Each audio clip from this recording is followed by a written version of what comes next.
पत्नी और मां से करता था, बेइंतहा मोहब्बत। फिर भी लोग बोल रहे हवाबाजी में गई। जान आइए आपको बताते हैं कि क्यों निशु देशवाल की मौत के बाद पूरे हरियाणा पंजाब में शौक है। क्यों हर घर का बच्चा बच्चा निशु देशवाल की ही बातें कर रहा है। लेकिन इनमें से भी कुछ कह रहे हैं कि हीरोगिरी करते हुए निशु मर गया। उनके लिए एक जवाब मैं आज देना चाहूंगा जो उन्हें के गांव में जाकर हमें पता चला। हो सकता है आप सबको यह पसंद आए या ना आए। निशु 17 साल का था जब उसने YouTube पर वीडियो बनानी शुरू की ट्रैक्टर। तो वह 14 साल की उम्र से ही चल रहा था। घर में उसके पिता के पास केवल 3 एकड़ जमीन थी जिसमें घर का गुजारा मुश्किल था, और यह बात वह 17 साल की उम्र तक बखूबी समझ चुका था। निशु स्टंट कोई हवाबाजी के लिए नहीं बल्कि अपने घर की स्थिति अच्छी करने के लिए करता था। ट्रैक्टर को हवा में लहराकर सबको डर लगता है, लेकिन भूख रोटी मांगती है और उसे कमाने के लिए हमेशा हद से गुजरना पड़ता है। निशु के मां बाप को जितना बेटे का दर्द है इतना दुनिया में और किसी को नहीं हो सकता। निशु हमेशा ही उसे चाहने वालों को नशे से दूर रहने की सलाह देता था। निशु सोमवार को सोशल मीडिया पर रील डालने के लिए ड्राइविंग सीट पर बैठकर चलते ट्रैक्टर को आगे से उठाकर पिछले टायरों पर बैलेंस बना रहा था, लेकिन अचानक ट्रैक्टर पीछे की ओर पलट गया जिससे निशु स्टीयरिंग और सीट के बीच फंस गया। उसका सर दोनों के बीच गया। सर का सारा हिस्सा बाहर की ओर आ गया। ट्रैक्टर पलटते ही मौके पर खड़े युवकों में चीख पुकार मच गई। कड़ी मशक्कत के बाद ट्रैक्टर को सिद्ध किया, जिसके बाद युवक को वहां से निकाला, लेकिन तब तक उसकी मौत हो चुकी थी। मृतक निशु देशवाल केवल 22 साल का था। निशु का गांव कुराड़ पानीपत में है। करीब 1.5 साल पहले उसकी शादी हुई थी। वह 6 महीने के बेटे का पिता था। निशु 2 भाइयों में छोटा था।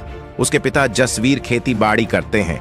मृतक निशु देशवाल के दोस्त गांव क्रेड निवासी बबलू ने बताया कि वह निशु पिछले करीब 3 साल से स्टंट करता आ रहा था। वह ज्यादातर वाहनों से स्टंट करता था। आसपास के कई गांव में बस स्टैंड के लिए फेमस भी था। ट्रैक्टरों के कंपटीशन में भी उसने भाग लिया है और इनाम जीते हैं।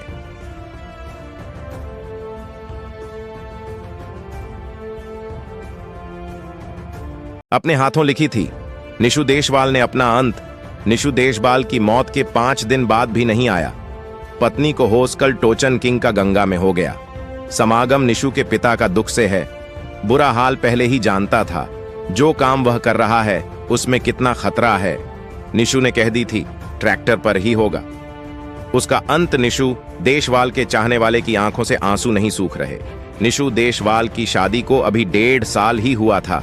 घर वालों ने निशु की शादी 21 को उम्र में ही कर दी। अभी 6 महीने का बेटा भी हो चुका था। निशु अपनी जिम्मेदारी को भी बखूबी समझता था। निशु देशवाल ने अपने एक ब्लॉग में कहा भी था कि अब उसे ट्रैक्टर से स्टंट करते वक्त डर लगने लगा है। निशु ने कहा कि पहले वह स्टंट में अपना 200% देता था, लेकिन अब 100 भी नहीं दे पाता। निशु का कहना था कि अब उसे पर एक परिवार की जिम्मेदारी है। निशु देशवाल ने यह भी कहा कि उसे ट्रैक्टर से बहुत प्यार है। अगर कभी उसकी मौत आए तो ट्रैक्टर पर ही आए, तो उसे वह मौत भी हंसते हंसते कबूल होगी। लेकिन निशु की मौत से उसके परिवार टूट गया है। निशु को पत्नी को कल से होश भी नहीं आया है। बेटे को आंखों में पिता के लिए इंतजार अब भी दिख रहा है, लेकिन उसे मासूम को कौन समझाए कि अब उसके पापा लौट कर नहीं आने वाले। जिस ट्रैक्टर पर निशु देशवाल को खुद से भी ज्यादा भरोसा था, वही निशु के लिए मौत का कारण बना। घर बड़े भाई से कहकर निकला था कि आज कुछ बड़ा धमाल करने वाला हूं, लेकिन किसी को शंका नहीं थी कि आज निशु का आखिरी दिन है।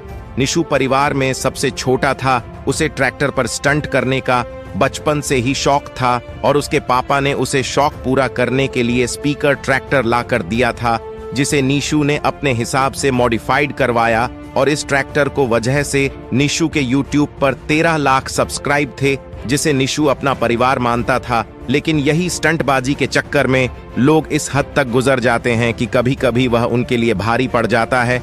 और यह सोमवार सुबह भी वह स्टंट के लिए गांव के खुले खेतों में यमुना किनारे आया था। यहां उसने ट्रैक्टर से कई स्टंट किए, यहां तक कि वह कई वीडियो बना चुका था। लेकिन आखिर में संदिग्ध परिस्थितियों में उसका बैलेंस बिगड़ गया और ट्रैक्टर उसके ऊपर गिर गया, जिससे उसकी मौत हो गई। वीडियो को ज्यादा से ज्यादा शेयर करें ताकि और भी इससे भी एक सबक ले सके। जब तक के लिए नमस्कार।